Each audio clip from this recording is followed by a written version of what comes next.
जय हिंद दोस्तों। स्वागत है आपके अपने YouTube चैनल्स अभिमन्यु पे। दोस्तों आज का हम बहुत ही इंटरेस्टिंग टॉपिक टाइटल देखेंगे। आखिर क्यों भारत को नाटो प्लस में शामिल करना चाहता है अमेरिका। दोस्तों इस वीडियो हम देखेंगे नाटो प्लस क्या है और नाटो प्लस में अमेरिका जो है इंडिया को क्यों शामिल करना चाहता है। चलिए दोस्तों वीडियो को स्टार्ट करते हैं। सबसे पहले हम देखते हैं दोस्तों नाटो होता क्या है। नाटो दोस्तों बेसिकली इसमें 31 मेंबर है।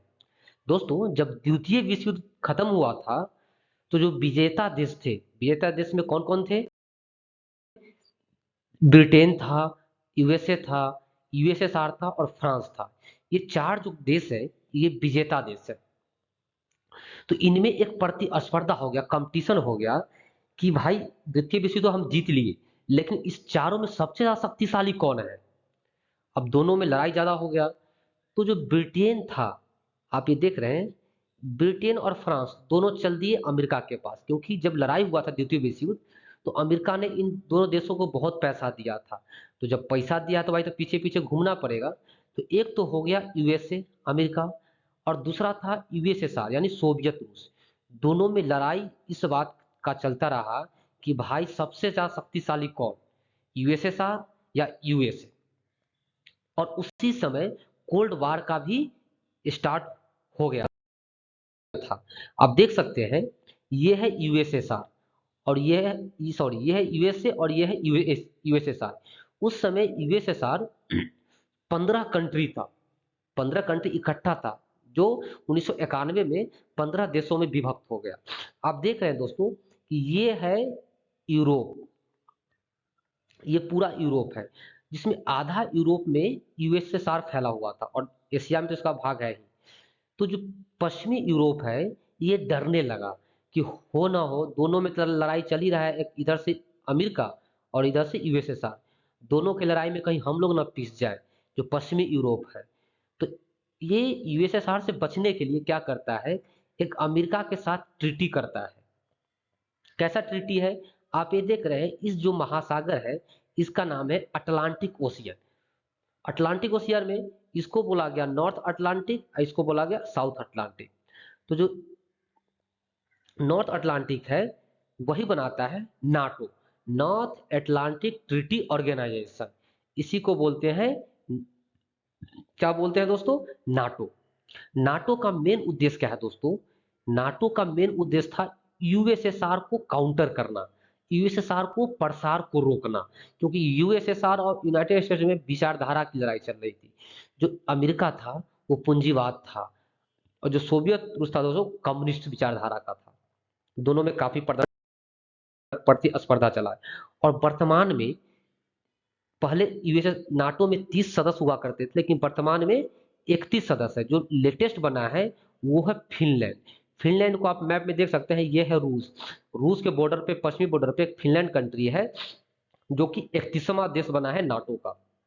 नाटो का एक सैन्य गठबंधन है। नाटो देश ये बोलता है कि हम में से किसी भी एक देश पे अगर कोई आक्रमण करता है तो 31 देश की सेना उस देश पे हमला करेगी। नाटो का ये रूल्स बोलता है दोस्तों। और वर्तमान में आपने देखा होगा रसिया और यूक्रेन का लड़ाई क्यों हुआ था। इसी बात को लेकर लड़ाई हुआ था। यूक्रेन बोला था कि मैं नाटो में शामिल होना चाहता हूं। तो यूक्रेन को नाटो में शामिल होने से रसिया को क्या नुकसान होने वाला था कि रसिया ने इस पे चढ़ाई कर दिया। दोस्तों ये देखिए नाटो अभी तक यहाँ पे था। नाटो का जो फौज है ना हर कंट्री में, सपोज दैट पोलैंड इसका मेंबर है, तो 31 देश का फौज यानी बेसिकली अमेरिका का फौज यहाँ पे है। न्यूक्लियर वेपन भी इस्तेमाल लगता है। अगर देखिए बेलारूस तो रसिया के सपोर्ट में है।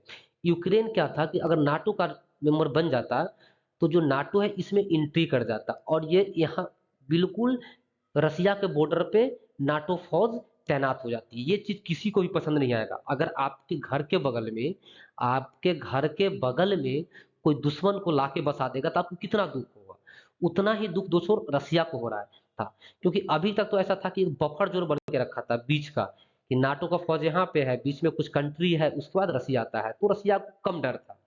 अभी देखो फिनलैंड, इसमें नाटो आ गया, तो यहाँ पे नाटो का फौज तैनात हो गया, तो यहाँ पे रसिया काफी चौकन्ना रहेगा। ये था नाटो का कहानी दोस्तों। नाटो का कहानी देख सकते हैं, यूरोपियन कंट्री है और ये रसिया है। रसिया अभी जो यूक्रेन पे हमला किया है। फिनलैंड जो अभी 31वां देश बना है नाटो का। दोस्तों नाटो के बारे में आप जान लीजिए, ये 1949 ईस्वी में इसकी स्थापना हुआ था। इसका स्थापना के पीछे एक ही रीजन था, जो सोवियत रूस था उसके प्रभाव को कम करना।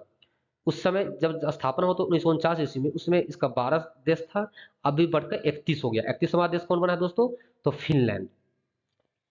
और नाटो देश में एक समझौता है कि अगर किसी एक देश पे कोई हमला करता है तो 31 देश पे हमला माना जाएगा, और 31 देश मिलकर उस पर लड़ाई करेगा, उसको अच्छे से कूचेगा दोस्तों। दोस्तों अभी पता है कि जो जो भी देश नाटो में शामिल होना चाहता है उसका रसिया विरोध करता है। और वर्तमान में इसका आप एग्जाम्पल देख सकते हैं, रूस और यूक्रेन का वार। यूक्रेन ने नाटो में शामिल होने की इच्छा जाहिर की और यूक्रेन का चढ़ाई हो गया। दोस्तों ये था नॉर्थ अटलांटिक ट्रीटी ऑर्गेनाइजेशन के बारे में। अब मैं ये समझता हूं कि आपको दिमाग में ये आ गया होगा कि नाटो कब बना था, क्यों बना था, इसका उद्देश्य क्या था और इसमें कितने कंट्री मेंबर है।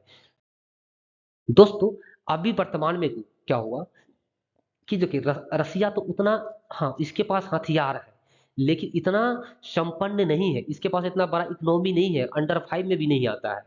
अभी वर्तमान में आप देखेंगे कि अभी वर्तमान में दोस्तों देखेंगे कि अमेरिका का सबसे बड़ा दुश्मन कौन बनते जा रहा है रसिया के बाद। तो आपके दिमाग में आएगा रसिया के बाद चाइना। क्योंकि चाइना काफी तेजी से ग्रो कर रहा है। अगर बात करते हैं पूरे इकोनॉमी के बारे में तो ये टॉप 1 में आता है, और नंबर 2 पे चाइना आता है, 3 पे जापान जर्मनी और 5वां पे इंडिया आता है दोस्तों।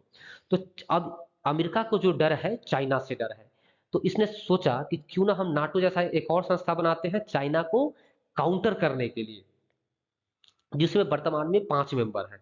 तो चाइना को काउंटर करने के लिए नाटो प्लस बना लिया। किसने बनाया? अमेरिका के नेतृत्व में बनाया गया, क्योंकि हमें चाइना को काउंटर करना है। इसमें जो 5 देश है दोस्तों, उसमें आता है ऑस्ट्रेलिया, न्यूजीलैंड, जापान, इजराइल और साउथ कोरिया। आप इसमें से देखेंगे 4 जो कंट्री है वो प्रशांत महासागर का है और बिल्कुल चाइना के पास का है। इसका फॉर्मलाइजेशन क्यों हुआ था दोस्तों? तो 2019 में इसका फॉर्मलाइजेशन हुआ था चाइना को काउंटर करने के लिए। दोस्तों अभी जो बात फैला है कि हम नाटो प्लस में इंडिया को भी शामिल करना चाहते हैं, इसके पीछे मकसद क्या है? तो यूएस का जो कांग्रेस होता है, संसद है, उसकी कमेटी बैठी थी। किसकी कमेटी बैठी थी? ताइवान के मुद्दे पर चर्चा करने के लिए। अगर हम ताइवान से झगड़ा करते हैं, ताइवान के मुद्दे पे हम अगर चाइना से उलझते हैं, तो हमें वहां पे किस किस चीज की जरूरत पड़ेगी। तो इन लोग को रियलाइज हुआ कि अगर हिंद प्रशांत क्षेत्र में चाइना को घेरना है, एशिया के अंदर अगर घेरना है, तो सबसे अच्छा विकल्प होगा इंडिया। उसके सांसद के दिमाग में आया, अमेरिका के दिमाग में आ गया कि इंडिया को अगर हम साथ में ले लेंगे एशिया के अंदर, तो हमारा विजय निश्चित है, हमें कोई नहीं हरा सकता है। क्योंकि भारत जो है एक सॉफ्ट सुपर पावर बन के उभर रहा है। अगर चाइना को कोई कंट्री टक्कर देने वाला है एशिया के अंदर, तो एकमात्र भारत ही है दोस्तों। इस वजह से चाइना चाइना को काउंटर करने के लिए अमेरिका ने नाटो प्लस का गठन किया, इसमें 5 कंट्री है। आप 5 कंट्री देखेंगे, ये है चाइना का बॉर्डर, ये पूरे है चाइना। चाइना के पूरब में 2 कंट्री, एक तो साउथ कोरिया और दूसरा जापान, ये 2 हो गया। तीसरा देखेंगे ऑस्ट्रेलिया, ऑस्ट्रेलिया के बगल में यहीं पे जस्ट है न्यूजीलैंड, तो 4 देश ये हो गया। और 5वां देश देखेंगे एशिया के, ये है दोस्तों एशिया, यहाँ पे है इजराइल, सॉरी यहाँ पे है इजराइल, तो 5वां कंट्री है इजराइल। वही छठा कंट्री के बारे में बात चल रहा है कि इंडिया को नाटो प्लस में शामिल करना चाहिए, क्योंकि इंडिया और चाइना का भी परस्पर आपस में विरोध चल रहा है। ये आपको पता होगा और आप अपडेटेड होंगे इस विषय में कि जैसे ही ताइवान है, ये है ताइवान और ये है चाइना। अगर जैसे ही ताइवान और चाइना में लड़ाई होता है, चाइना अगर ताइवान पे कब्जा करने की कोशिश करेगा, तो वहां से यूएस बचाने आएगा। तो यूएस को सेल्फ करने के लिए इधर से जापान आएगा, इधर से साउथ कोरिया आएगा, फिर इधर से ऑस्ट्रेलिया आएगा, इधर से न्यूजीलैंड आएगा। तो इसको चाइना को घेरने में काफी ईजी होगा और ताइवान को ये बचा सकता है। वही जरूरत पड़ा कि भाई इंडिया इंडिया भी चाहिए यहाँ पे, ताकि हम जाके ज्यादा स्ट्रांग बन जाए। उसके साथ ही दोस्तों आप देख सकते हैं ये वर्ल्ड का मैप है, जहाँ पे चाइना का नक्शा ये है, ताइवान ये है, Japan, south Korea, Australia, New Zealand और ये इजराइल, ये 5 देश अभी वर्तमान में नाटो प्लस के मेंबर हैं। वही देखेंगे दोस्तों, इस कमेटी ने बोला कि अगर हम चाइना को काउंटर करना चाहते हैं ताइवान के मुद्दे पर, तो एक संगठन और है जिसकी जरूरत पड़ेगी। वो कौन है दोस्तों? क्वाड। क्वाड में 4 देश आते हैं, एक तो यूएसए हो गया, इधर से ऑस्ट्रेलिया हो गया, इधर से जापान हो गया और इधर से इंडिया हो गया। तो ऑलरेडी ये जो 3 कंट्री है ऑलरेडी किस में है? नाटो प्लस में है। बस इंडिया ही नाटो प्लस में नहीं है। अगर इंडिया को हम नाटो प्लस में लेकर आ जाएंगे तो क्वाड कंट्री भी इसमें आ जाएगी, किसको काउंटर करने के लिए? चाइना को काउंटर करने के लिए। इस वजह से दोस्तों अब देख सकते हैं कि नाटो प्लस का जो इंपॉर्टेंस है काफी बढ़ गया है अब हाल फिलहाल में। अब ये जो कमेटी रिपोर्ट दी है इस समय काफी इंपॉर्टेंस रखता है कि US house committees wants India to included in NATO plus alliances. मतलब इस समय काफी इंपॉर्टेंट क्यों रखता है? क्योंकि 21 जून के आसपास मोदी जी का यूएस में दौरा है दोस्तों। अभी मोदी जी अमेरिका जाने वाले हैं बाइडेन से मिलने के लिए।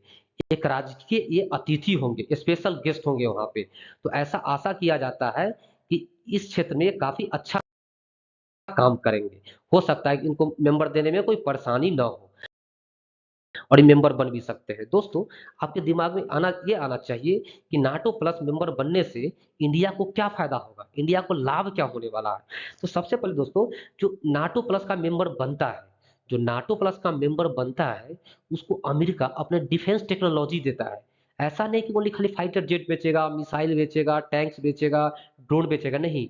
ड्रोन बेचेगा, उसके साथ बताएगा कि ड्रोन कैसे बनता है। फाइटर जेट बेचेगा, उसके साथ बताएगा कि फाइटर जेट बनता कैसे है। अच्छा, हेलीकॉप्टर बेचेगा तो उसके साथ ये भी बताएगा कि हेलीकॉप्टर बनता कैसे है, ताकि आप भी बना सके। तो जो नाटो प्लस कंट्री है दोस्तों, तो जो नाटो प्लस कंट्री है उसके साथ जो अमेरिका है अपना डिफेंस टेक्नोलॉजी भी साझा करता है। दोस्तों मैं ये आशा करता हूं कि ये आपको समझ में आ गया होगा कि नाटो प्लस क्या है और नाटो प्लस में इंडिया को शामिल करने के पीछे अमेरिका का मंशा क्या है, अमेरिका का अपना पर्सनल निजी लाभ क्या है। दोस्तों अगर ये वीडियो आपको पसंद आए, वाकई नॉलेजेबल लगे, तो हमारे चैनल को लाइक और सब्सक्राइब जरूर से जरूर करें। हमारे इस प्रयास को सराहना कीजिए। तब तक के लिए धन्यवाद। जय हिंद।